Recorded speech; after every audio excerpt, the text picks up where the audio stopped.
देख रहे हैं 10 के दमदार ट्रेड्स। मार्केट में मोमेंटम धीरे धीरे करके लौट जरूर रहा है। कल जैसी आतिशबाजी नहीं है, लेकिन हाँ 24,800 के ऊपर 24,865 के लेवल्स पर सुबह में ऐसा लगा था कि हम शायद 800 को टेस्ट करेंगे, लेकिन उस लेवल को होल्ड किया है। धैर्य रख रहा है मार्केट अपनी नई चाल खेलने से पहले। निफ्टी बैंक का हाल भी आपकी स्क्रीन पर लेकर आते हैं। 145 अंकों का इजाफा यहाँ पर देखने को मिल रहा है। 51,452 के स्तर हैं, लेकिन मिड कैप्स एक बार फिर फॉर्म में, इसीलिए एडवांस डिक्लाइन रेशियो नियरली 2:1 के आसपास दिखने लगेगा और 800 पॉइंट से ज़्यादा का इजाफा। आज एनर्जी स्टॉक्स रेडार पर हैं। एनर्जी, ऑटो और एफएमसीजी, इन तीन पॉकेट्स में हमने देखा है अच्छी खासी तेजी। और एनर्जी में मैं ऑयल एंड गैस भी जोड़ देती हूँ। बीपीसीएल टॉप गेना है 5% के गेंस, एनटीपीसी पावर ग्रिड में तेजी और पीछे से ओएनजीसी में भी मोमेंटम आने लगा है। और दूसरी तरफ ऑटो में टाटा मोटर्स आपका एमएनएम रेडार पर रहना चाहिए। एमएनएम के नंबर्स कल आएंगे टाटा मोटर्स के परसों और यहाँ पर एक मोमेंटम बना है। एफएमसीजी में एचयूएल, कोलगेट जैसे ट्रेड्स तेजी की तरफ बैठते हुए दिखाई दे रहे हैं। ये है फिलहाल अब तक की स्थिति। अब ऐसे में यहाँ पर नया ट्रेड क्या बनता है, उस पर बात करने के लिए हमारे साथ कविता जैन और राजेश पालविया जुड़े हुए हैं, लेकिन आगे विकास सालुंके और साथ ही रुचित जैन भी आ रहे हैं। इसके अलावा मार्केट बिग वॉइस में नेपियन कैपिटल के को फाउंडर और मैनेजिंग पार्टनर गौतम त्रिवेदी से बातचीत होगी कार्यक्रम में आगे। आप सभी का स्वागत है। रुचित बताइए, हल्की बढ़त पॉजिटिव चाल मार्केट की देखने को मिल रही है, आपके दो ट्रेड्स। गुड मॉर्निंग हर्षदा जी। हर्षदा जी, दो ट्रेड्स दोनों खरीदारी की साइड है, दोनों पीएसयू स्पेस में से है। सॉरी, सबसे पहले तो ओएमसीज में से आईओसी में खरीदारी है। सो हमने फरवरी महीने से देखा है कि तीनों के तीनों OMCs, HPCL, BPCL, IOC consolidation phase में थे। आई थिंक अब वो कंसोलिडेशन फेज पूरा होता हुआ नजर आ रहा है। एक अप ट्रेंड का रिजम्पशन ये स्टॉक्स ने किया है। सो तीनों ही स्टॉक्स अच्छे लग रहे हैं। आईओसी में रिस्क रिवॉर्ड रेशियो अभी भी फेवरेबल है, जहाँ पे कंसोलिडेशन का ब्रेकआउट है, तो करंट लेवल्स पे 179 के स्टॉप लॉस से खरीदारी करे। जो प्रीवियस ऑल टाइम हाई था 196, उसके अराउंड के टारगेट स्टॉक में एक्सपेक्ट कर सकते हैं। और सेकंड स्टॉक रहेगा कोल इंडिया। सिमिलर स्ट्रक्चर्स है कि जहां पे कंसोलिडेशन लास्ट एक महीने का हुआ है और कंसोलिडेशन में जो भी करेक्शंस आए हैं वो भी वॉल्यूम बेस्ड सेलिंग ये स्टॉक में नहीं देखी गई है और अब वो प्रीवियस स्विंग हाई के ब्रेकआउट्स के वर्ज पर स्टॉक है। सो कोल इंडिया में भी एक अच्छा मूव रह सकता है। 509 के स्टॉप लॉस से यहाँ पे भी खरीदारी की सलाह है 542 के टारगेट्स के लिए। ओके, कोल इंडिया आपका ट्रेड। विकास जी के पास चलते हैं। अब विकास जी, गुड मॉर्निंग, आपके दो trades. Good morning Virendra ji. देखो, दोनों भी स्टॉक मेरे बाय साइड में रहेगा। पहला रहेगा नवीन फ्लोरोकेम। यहाँ पे एक वीकली चार्ट पे एक फ्रेश ब्रेकआउट देखने मिल रहा है और मुझे लगता है अच्छा खासा मोमेंटम कैरी करते हुए देखने मिलेगा। ऊपर में 3940 के आसपास के टारगेट यहाँ पे मुझे लगता है 1 से 2 दिन में आते हुए देखने मिलेंगे। नीचे में 3640 का एक इमीडिएट सपोर्ट देखने मिल सकता है, तो वहां पे स्टॉप लॉस रख के इसको बाय करना है। दूसरा बाय कॉल रहेगा टाटा कॉम। टाटा कॉम में एक अच्छा ब्रेकआउट यहाँ पे आया है और डेली चार्ट पे जिस हिसाब से RSI momentum indicator cross over दिखा रहा है, तो मुझे लगता है एक पॉजिटिव साइड मोमेंटम देखने मिलेगा और लॉन्ग टर्म एवरेज के ऊपर अच्छे से सस्टेन होते हुए देखने मिल रहा है। तो 1880 के स्टॉप लॉस से इसको बाय करना है। ऊपर में मुझे लगता है कि 2000 के आसपास के टारगेट यहाँ पे टाटा कॉम में आते हुए देखने मिल सकते हैं। ओके, 2000 तक के टारगेट्स आते हुए टाटा कॉम में। और नवीन फ्लोरिन जो पहले हम डिस्कस कर चुके हैं, उस ट्रेड को भी बना कर रखे। कविता जी, आपका ट्रेड क्या है? या Asha ji, oil and gas से ही गेल पर हमारी नजर है। 233 के लेवल पर है। प्रीवियस डे हाई और इंटरडे हाई को सरपास करने में है। 238 के प्राइस टारगेट के लिए गेल पर आप एक बाय ट्रेड इनिशिएट कर सकते हैं। स्टॉप लॉस मेंटेन करना चाहिए 230 का। अनदर काउंटर पोजिशनल ट्रेड होगा। Fine Organics from the cash is looking good. बहुत अच्छा साइडवेज कंसोलिडेशन से स्टॉक बाहर आया है एंड प्राइस पैटर्न फॉर्मेशन भी काफी अच्छा है, cup and handle formation develop करते हुए। सो ये एक शॉर्ट टर्म बाय ट्रेड होगा। मुझे लगता है अपसाइड ये 6500 टू 7000 के लेवल की तरफ बढ़ता हुआ दिखेगा। अंटिल काउंटर 5200 के ऊपर मेंटेन है, इसमें आप बाइंग इनिशिएट कर सकते हैं। ओके, फाइन ऑर्गेनिक्स आपकी कॉल है। राजेश जी, आपके दो ट्रेड्स। वीरेन जी, पहला स्टॉक ओएमसी में बीपीसीएल 4 मंथ का कंसोलिडेशन रेंज का ब्रेकआउट यहाँ पे स्टॉक में हुआ और जिस तरीके से स्टॉक में यहाँ पे आज बाइंग इंटरेस्ट बना है, पूरे सेगमेंट में आज बाइंग इंटरेस्ट बना है। बीपीसीएल फ्यूचर्स यहाँ पे बाय करने की सलाह है और हमें लगता है ये स्टॉक में टारगेट जो बन सकता है करीब 375 की तरफ ये स्टॉक बढ़ते हुए दिख सकता है। ये कॉल हमने हमारे क्लाइंट्स के साथ भी शेयर किया हुआ है। स्टॉप लॉस जो रखना होगा यहाँ पे फ्यूचर्स में वो होगा करीब 353 के आसपास। दूसरा स्टॉक जो पसंद आ रहा है वो कैश सेगमेंट में और उसमें कैम्प्स यहाँ पे पसंद आ रहा है। अगर इसके एक लॉन्ग टर्म चार्ट देखें तो राउंडिंग बॉटम फॉर्मेशन का ब्रेकआउट यहाँ पे वीकली चार्ट पे होते हुए दिखा है। स्टॉक अब ऑल टाइम हाई ट्रेजेक्टरी पे कंफर्टेबली यहाँ पे ट्रेड करते हुए दिख रहा है। जिस तरीके से यहाँ पे एक लॉन्ग टर्म चार्ट पे ब्रेकआउट बने, हमें लगता है कैम्प्स का यहाँ ये मूव यहाँ पे 4600 4700 की तरफ बढ़ते हुए दिख सकता है। तो कैम्प्स पे बाय करने की सलाह है। डाउन साइड में जो स्टॉप लॉस रखना है वो करीब होगा 4430 के आसपास। ओके, यहाँ पे कैम्प्स आपने पिक किया है और मैं जो कुछ देर पहले इंडिगो का जिक्र कर रहा था जिसके कल नंबर्स पे आए थे, कल नंबर्स के बाद आपको याद होगा क्लोजिंग में आपसे एक चीज़ कही थी मैंने, स्टॉक नीचे आया था बट कल की लोअर शेडो काफ़ी वाइल्ड थी, यानी प्राइस जो है वो नीचे की ट्रेजेक्टरी में टिकने को तैयार नहीं था। अब ये ऑलमोस्ट एज पे आ चुका है। विकास 4502 का मतलब ये है कि अब ये ऑलमोस्ट जून जुलाई सीरीज़ के हाईएस्ट लेवल पे ट्रेड कर रहा है 4500। स्क्रीन पे कोई ब्रेकआउट आप एंटिसिपेट कर रहे हैं इस स्टॉक में? जी हाँ वीरेंद्र जी, देखो हमने लास्ट वीक में भी देखा था कि अच्छा मोमेंटम कैरी कर चुका था और वापस आज उसके ऊपर ट्रेड करते हुए देखने मिल रहा है। नीचे में इंपॉर्टेंट सपोर्ट लेवल यहाँ पे देखने मिल रहा है। लास्ट 1 से 4 वीक अगर नोट डाउन करोगे तो 4340 4300 के आसपास बेस बना चुका है। तो मुझे लगता है यहाँ से एक वापस ऊपर की तरफ निकल सकता है। अपसाइड में जो नेक्स्ट लेवल निकल के आ रही है वो 4740 के आसपास की और उसके बाद 4800 के आसपास एक अच्छा मोमेंटम कैरी करते हुए देखने मिल सकता है। तो मुझे लगता है पॉजिटिव मोमेंटम इस काउंटर में देखने मिलेगा। 45 कल का हाई जैसे ही ब्रेक होगा तो मुझे लगता है एक अपसाइड मोमेंटम जो यहाँ से 200 से 300 पॉइंट तक एक आपको इस काउंटर में देखने मिल सकता है। तो ये फिलहाल आपके लिए इंटरग्लोब एविएशन पर पहले भी चर्चा हो रही थी। गौरांग ने भी इसको एक बाय कॉल के तौर पर रेकमेंड ज़रूर किया है। एक तो और ट्रेड्स आपकी स्क्रीन पर रखते हैं जहां पर कुछ स्पेशली दिग्गजों में थोड़ा सा ट्रैक्शन लौटता हुआ दिखाई दे रहा है। एक बार टाइटन स्क्रीन पर लेकर आइए। अब ये पूरी तरह से 1% ऊपर नहीं आया है लेकिन 3441 के आसपास ट्रेड ज़रूर कर रहा है। आज का डे हाई आपकी स्क्रीन पर है और वो रफली है 3455 का। पालिया जी बताइए, टाइटन में किस लेवल के ऊपर ज्यादा कन्विक्शन के साथ तेजी की पोजीशंस ली जा सकती हैं? तो हर्षिता जी देखिए, टाइटन में जरूर एक अच्छा मूव यहाँ पे देखने को मिला था, लेकिन हायर साइड पे जो इसका एक सप्लाई जोन बना हुआ है वो करीब 3500 3520 की रेंज में बना हुआ है। ये लेवल को क्रॉस करना काफी जरूरी है स्टॉक को फर्दर यहाँ से तेजी को एक्सटेंड करने के लिए। तो हमें लगता है 3520 का लेवल ये एक सप्लाई जोन है। जैसे ही ये सरपास होगा तो फिर इसमें 3650 तक की अपसाइड भी शॉर्ट टर्म में ही आते हुए दिख सकती। टाइम बीइंग के लिए हमें लगता है डाउन साइड में 3390 ये लेवल को भी ध्यान रखना चाहिए। ये लेवल अगर होल्ड आउट करता है तो देन स्टॉक में ग्रेजुअली एक रिकवरी बनेगी एंड देन वो पॉसिबली वो 3520 का जो सप्लाई जोन है उसको क्रॉस करने में कामयाब होगा। तो एट दिस मोमेंट 3390 के स्टॉप लॉस से जिनके पास लॉन्ग साइड का ट्रेड है पोजीशन होल्ड रख सकते हैं। 3390 के स्टॉप लॉस के साथ आप वो पोजीशन होल्ड कर सकते हैं, लेकिन 3500 पर बड़ा सारा सप्लाई है और ठीक उसी के बीचों बीच स्टॉक फंसा हुआ है। अच्छा, एक बार निफ्टी बैंक आपकी स्क्रीन पर लेकर आते हैं। 51600 ये डे हाई था लेकिन वहां पर एक बार फिर टिक नहीं पाया है। वहां से एक अच्छा खासा स्लाइड देखने को मिला है और दबाव का पूरा श्रेय आप कह सकते हैं HDFC बैंक उठा रहा है। HDFC बैंक ने लगभग 1% का करेक्शन दिखाया है। फिर आपका ICICI बैंक, कोटक, SBI सब में मुनाफा वसूली की पोजीशंस फिर लौटती हुई दिखाई दे रही हैं। रुचित, HDFC बैंक पहले तो 1600 ये टिक पाएगा या फिर चैलेंज लग रहा है, क्योंकि उसी के आसपास चक्कर काट रहा है और पिछले 2 ट्रेडिंग सेशंस में इसी के तर्ज पर दरअसल मुनाफा वसूली बढ़ी है।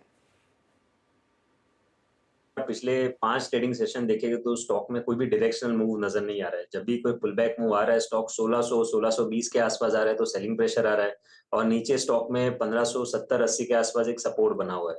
सो आई थिंक फिलहाल तो साइंस कोई भी डायरेक्शनल मूव के नहीं है। सो शायद ये टाइम वाइज करेक्शन है जो और कुछ समय के लिए कंटिन्यू रहेगा।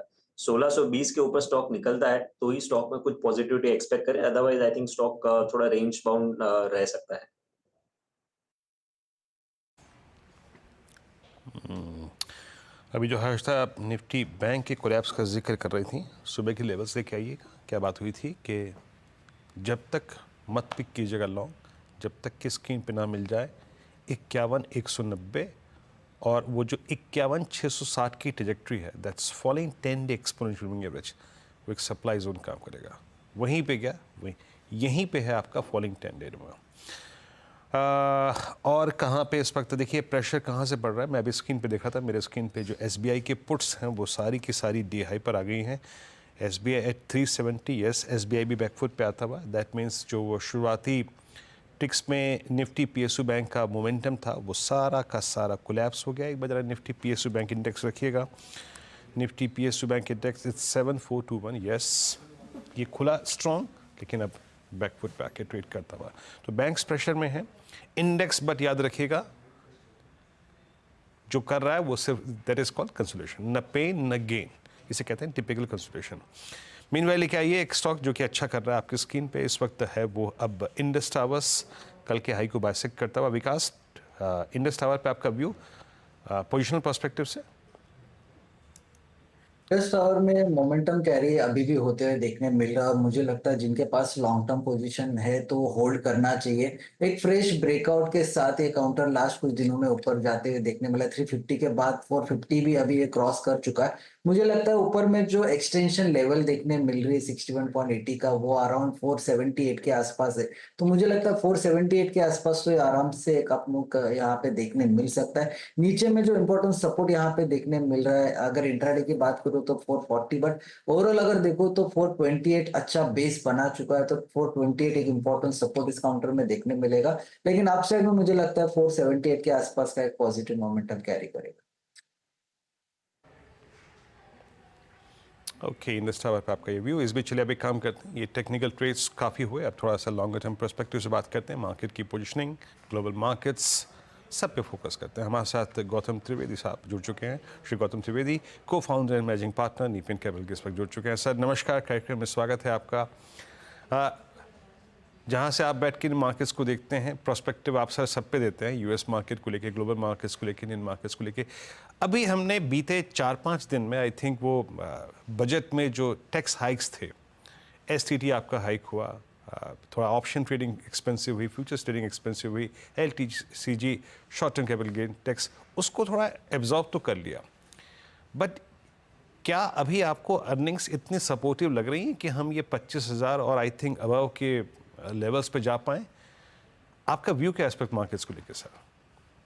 वीरेंद्र, आपकी बात सही है कि अर्निंग्स में कुछ खास ये हिसाब से अब तक तो कुछ खास सरप्राइज नहीं आया है।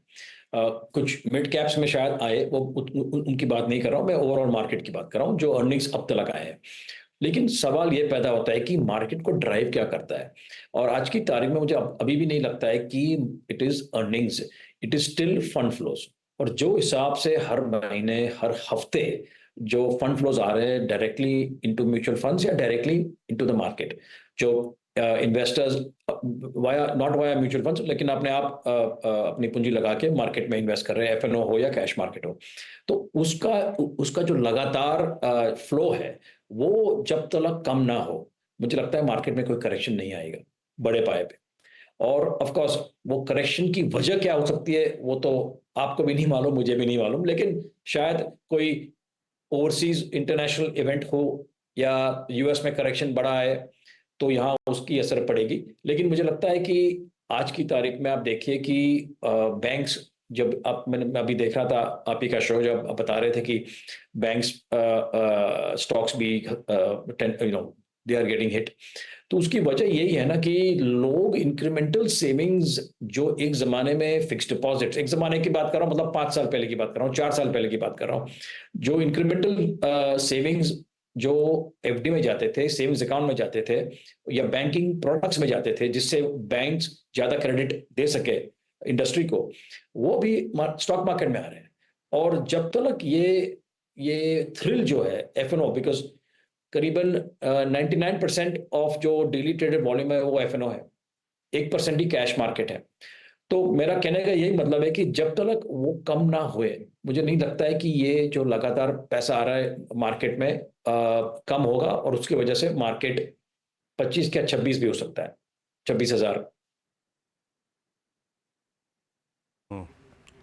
जी वही मतलब बाजार को अर्निंग्स नहीं, इस वक्त लिक्विडिटी ड्राइव कर रही है सर। जैसे कि अब आप देखिए ना, हमारे पास तो खुद का पैसा इस वक्त काफ़ी, मतलब डीआईएस के पास पैसा काफ़ी है, बट फ्रेंकली स्पीकिंग मतलब जून के बाद, जून फर्स्ट वीक के बाद, इलेक्शन आउटकम के बाद एफआईएस फ्लो काफ़ी स्ट्रॉन्ग रहा है। मेरे ख्याल से मेरे पास जो अभी थोड़ा सा रॉ फिगर है उसके मुताबिक they are still I mean long by I think 1,50,000 contracts in Nifty and indices, और करीब करीब 18,000 करोड़ रुपए की बाइंग उनकी तरफ से आई है। ये सर जुलाई, अगस्त, सितंबर में आपको यूएस में रेट कट की पॉसिबिलिटी लग रही है क्या? और अगर रेट कट होता है तो flow towards emerging market and specially towards India वो कैसा रहेगा? इस पर आपका अनुमान क्या है? जो यूएस में रेट कट्स होंगे तो मुझे लगता है कि उसका पॉजिटिव इम्पैक्ट आएगा ओवरऑल इमर्जिंग मार्केट्स पे, including India, including Asia Pacific, उसमें से डेफिनेटली इंडिया। और एज रेट कट्स इंक्रीज, मुझे लगता है कि शायद 25 बेसिस पॉइंट से शुरुआत हुए फेड की, और उसके बाद शायद दिसंबर में या जनवरी में एक और 25 बेसिस पॉइंट्स का कट आए, तो मुझे लगता है कि it will be overall positive for FII flow into India, तो वो अच्छा रहेगा। लेकिन ये एक बात आप मान के चलिए कि आज की तारीख में भी जितने भी एफआई से मैं बात करता हूं, मैं अमेरिका गया था मई और जून में, वहां पे भी जितने भी एफआईज मिले उन्होंने बताया Indian market, India growth story आने वाले 10 साल तक कोई इशू नहीं है। फास्टेस्ट ग्रोइंग इकोनॉमी आने वाले 10 साल के लिए, फास्टेस्ट ग्रोइंग लार्ज इकोनॉमी आने वाले 10 सालों के लिए, नो प्रॉब्लम। लेकिन आज की तारीख में मार्केट इज टू एक्सपेंसिव। तो ये जो आज की तारीख में निफ्टी करीबन, जो मैं दिसंबर 2025 का पी देखूं तो वी आर करीबन 21, साढ़े 21 टाइम। उसके हिसाब से यूएस में S&P 500 जो उनका सबसे बड़ा 500 स्टॉक का इंडेक्स है, वो करीबन 19.5 टाइम्स पे के पी पे चल रहा है।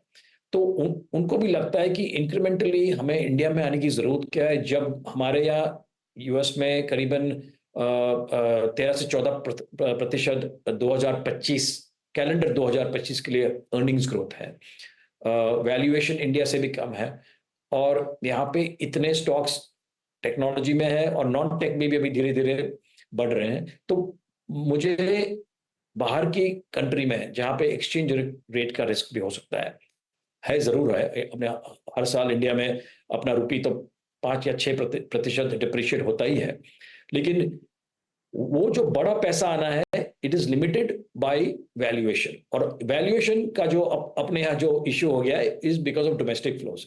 So it's a chicken and the egg. जब तक डोमेस्टिक फ्लो कम ना हुए और वैल्यूएशन कम ना हुए तब तक बड़े पैमाने पे एफआई पैसा नहीं आएगा। Good morning. अब तो एफआईआईज, इनफैक्ट मैं एक रिपोर्ट पढ़ भी रही थी, सबसे कम होल्डिंग इस समय एफपीआईज की हो चुकी है, लेकिन डोमेस्टिक ओनरशिप अच्छी खासी बड़ी है। अब डोमेस्टिक ओनरशिप में लार्जली रिटेल पार्टिसिपेशन, वो म्यूचुअल फंड्स एक्सेट्रा के जरिए अच्छा खासा आया हुआ है। मैं आपसे ये पूछना चाह रही हूँ कि अगर इस समय कोई नया निवेशक बाजार में उतर रहा है, उसको अपने लॉन्ग टर्म गोल्स के मद्देनजर, इरिस्पेक्टिव ऑफ द फैक्ट कि मार्केट महंगा है, पैसा कमिट करना चाहिए? ये मुझे लगता है कि जो आपने बात छेड़ी है कि आज की तारीख में मार्केट में खरीदने लायक क्या रहा है, मुझे लगता है that is the bigger question, और जो हमको ऑन अ डेली बेसिस रोज सोचना पड़ता है कि अब कहाँ डाले पैसा, क्योंकि सब कुछ बढ़ चुका है। डिफेंस है, रेलवेज है, मतलब B2G जो क्षेत्र है, बिजनेस टू गवर्नमेंट, उसमें इंफ्रा, कैपिटल गुड्स सब आ गया, रेलवेज, डिफेंस भी आ गया, और वो क्षेत्रों में जो बढ़ावत आई है शेयर प्राइसेस में, इट हैज बीन अनप्रेसिडेंटेड। लेकिन कई क्षेत्र और भी है जहां पे मूवमेंट कम रही है। कंज्यूमर फॉर एग्जांपल, उदाहरण के तौर पे कंज्यूमर है।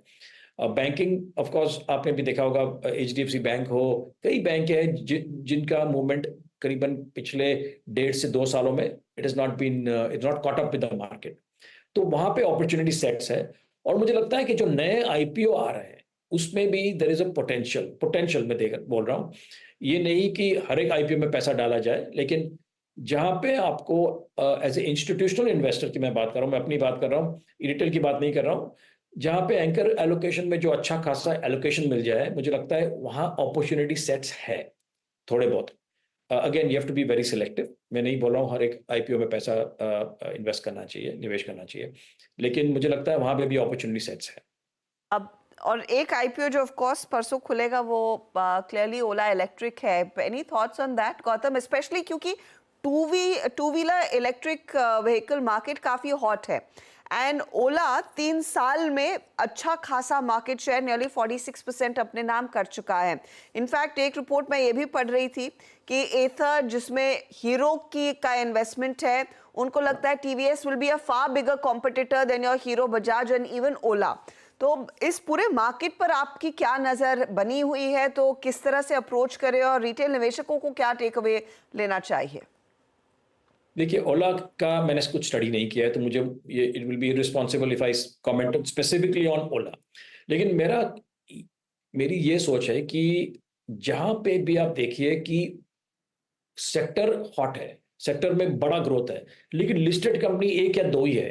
अभी आप देखिए विंड एनर्जी सेक्टर में सिर्फ 2 लिस्टेड कंपनी है, सुजलॉन और आइनॉक्स विंड। आप बेवरेज क्षेत्र में देखिए तो सिर्फ एक लिस्टेड कंपनी है विच इज वरुण बेवरेजेस। आप सोलर में देखिए there are very few companies, एक या दो कंपनियां हैं।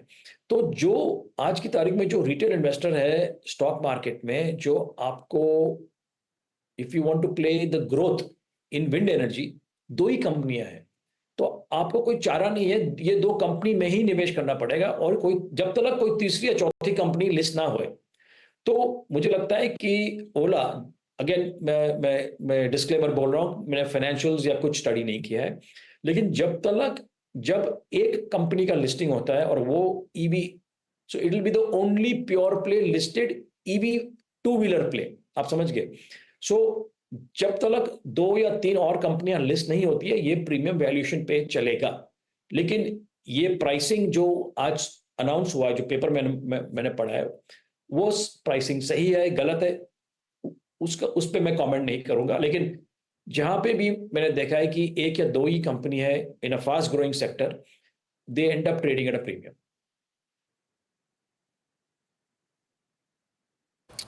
ओके, गौतम सर के पीछे एक बुक रखी हुई है, Bill Gates. I think exactly उसका फ्रंट तो नहीं है, बट मैं उसका आई थिंक साइड देख पा रहा हूँ। अब ये मेरे को प्रेरित कर रही है कि मैं आईटी पे जाके जरूर प्रश्न करूँ।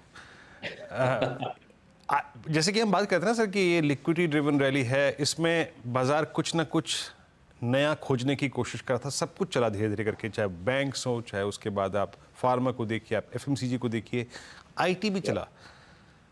इस बार की रिपोर्टेड अर्निंग्स में आपको क्या अच्छा लगा और क्या आईटी की तरफ आपका झुकाव है इस वक्त? आपका सवाल बहुत सही है। जितने रिजल्ट्स अब तक आए हैं, मुझे लगता है कि market was expecting the worst, और वर्स्ट के बाद जो थोड़ा बहुत रिजल्ट बेहतर आता है, तब लोग खुश हो जाते हैं और थोड़ी बाइंग आती है। लेकिन उसके बावजूद भी, जो बेटर देन एक्सपेक्टेड रिजल्ट्स के बावजूद भी, कोई you haven't seen a big appreciation in stock price। तो मुझे अभी भी लगता है it's a wait and watch for IT sector. और जब तक ये एआई का पूरा इम्पैक्ट लोग और पूरी दुनिया समझती नहीं है कि आईटी सेक्टर में, इंडियन आईटी सेक्टर की बात कर रहा हूं मैं, इंडियन आईटी सेक्टर में उस पर क्या इम्पैक्ट रहेगा। Do you still need 5 lakh या 4 लाख लोग की जरूरत पड़ेगी, या कोडिंग में एआई अपने आप आपको कोड बना के या पूरी लैंग्वेज बना के दे देगा। तो जब तक उसका निर्णय नहीं होता है और उसका सबूत नहीं आता है कि एआई कितना पावरफुल है। आज की तारीख में एआई के बारे में there is a lot of hype, और हर दिन मुझे लगता है कि एक व्हाट्सएप तो मुझे आता है या ईमेल आता है जिससे ये कि एआई पूरी दुनिया को बदल देगी, एआई ये कर देगी। लेकिन मुझे अभी भी लगता है कि 1 साल के बाद शायद आइडिया आएगा कि एआई कहाँ तक इंडियन आईटी सेक्टर के लिए खतरा बन सकता है। खतरा भी बन सकता है, अपॉर्चुनिटी भी बन सकती है, लेकिन सवाल यह है कि इट इज टू अर्ली। और मुझे लगता है कि मैं इन्फोसिस के कॉल पे था, मैं एक उदाहरण दे रहा हूं, और करीबन 3 से 3 से 4 एनालिस्ट ने घुमा फिरा के सलिल जी को यही सवाल पूछा कि एआई का क्या इम्पैक्ट होगा, और मुझे लगता है उनके पास भी आज की तारीख में जवाब नहीं है। जब इन्फोसिस के चेयरमैन सीईओ के पास जवाब नहीं है, तो हमारे पास कैसे जवाब आएगा? तो मुझे लगता है it's early days, let us see the impact, और wait and watch IT sector में, that's all I can say. अच्छा, एक प्रश्न पूछूं सर आपसे यहाँ पे। अब वो जो एक बहुत ही दुखद घटना हुई थी जिसमें आई थिंक डोनाल्ड ट्रंप आहत भी हुए थे, उसके बाद यूएस प्रेसिडेंशियल इलेक्शन वो जीत जाए, इस बात की पॉसिबिलिटी क्या लग रही है? और आई थिंक अल्टीमेटली मेरा जो प्रश्न है वो टारगेटेड इस बात को लेकर है कि कमोडिटीज़ पे आपका व्यू क्या होगा? स्पेशली आप क्रूड को देखिए सर, आई मीन सरप्राइजिंगली 79 की रिजेक्ट्री है यहाँ पर। क्रूड और मेटल्स पे, इंडस्ट्रियल मेटल्स पे आपका आउटलुक क्या है? क्या उनके आने से आई थिंक ये जो स्पेशली यूक्रेन और रशिया वॉर का इम्पैक्ट पड़ा था कमोडिटीज़ पे, वो कूल ऑफ हो जाएगा? इस पर आपका व्यू क्या है? मुझे लगता है कि जो ट्रंप जीत जाएंगे, तो मुझे लगता है कि उन्होंने ये मतलब वादा भी किया है कि दोनों लड़ाइयाँ जल्द से जल्द वो ख़त्म कर पाएंगे। उनका कॉन्फिडेंस है, उनकी समझ है, ही नोज बेटर। मुझे तो यहाँ बैठ के इंडिया में और मुंबई में बैठ के तो ज़्यादा ज्ञान नहीं है, but he is quite confident. So जो ट्रंप जीत जाएंगे, प्रेसिडेंट ट्रंप जीत जाएंगे, तो मुझे लगता है कि it is quite possible that ये वॉर इधर कम हो जाए या शायद बंद ही हो जाए, and that will be very positive overall for commodity pricing going down. आज की तारीख में आप देखिए कि जितने भी शिपिंग कंपनीज है, बीच में मैं पिछले हफ्ते कई इंडियन केमिकल कंपनी से बात कर रहा था जो यहाँ से इंडिया से एक्सपोर्ट करते हैं। उन्होंने बोला कि रेड सी में आज की तारीख में इतना प्रॉब्लम है शिप्स की बुकिंग करना, और freight rates also have gone very high. तो ये सब जो डायरेक्ट इम्पैक्ट है on oil and metals, commodities etcetera, मुझे लगता है कि ट्रंप के जीतने से इस पे अच्छा खासा असर पड़ सकता है, और as a result commodity pricing will come down, जो अपने इंडिया के लिए अच्छा ही है। बहुत बहुत शुक्रिया हमारे लिए समय निकाल कर डिटेल में बातचीत करने के लिए। It's always a pleasure speaking to you. अच्छा, इस बीच एक ट्रेड मैं आपकी स्क्रीन पर रखना चाहती हूँ कैम्स का, और कैम्स पर राजेश पालविया ने दरअसल एक ट्रेड दिया था। जो पहला टारगेट है वो हिट हो चुका है, तो वो स्टॉक आपकी स्क्रीन पर टारगेट अचीव हुआ है। 4605 पर ये स्टॉक ट्रेड कर रहा है। अगला पड़ाव अब 4700 का होना चाहिए, और साथ ही साथ कोल इंडिया भी अपने टारगेट के काफ़ी करीब आता हुआ। तो कोल इंडिया की भी कॉल आप स्क्रीन पर रख दीजिएगा ताकि जहन में रहे हमारे दर्शकों के। ये दरअसल रुचित ने दी थी, और 523 के आसपास ये स्टॉक इस समय कर रहा है ट्रेड। तो ये दोनों ट्रेड्स आपने 20 मिनट पहले सुने, और वो दोनों अपने एक ने टारगेट अचीव कर लिया है, दूसरा टारगेट की तरफ बढ़ रहा है। चलिए, इसी के साथ हम लेंगे एक ब्रेक, लेकिन ब्रेक के बाद आपके सारे सवालों के जवाब मिलेंगे जब आप जुड़ेंगे नीरज जी के साथ ट्रेडर्स हॉटलाइन।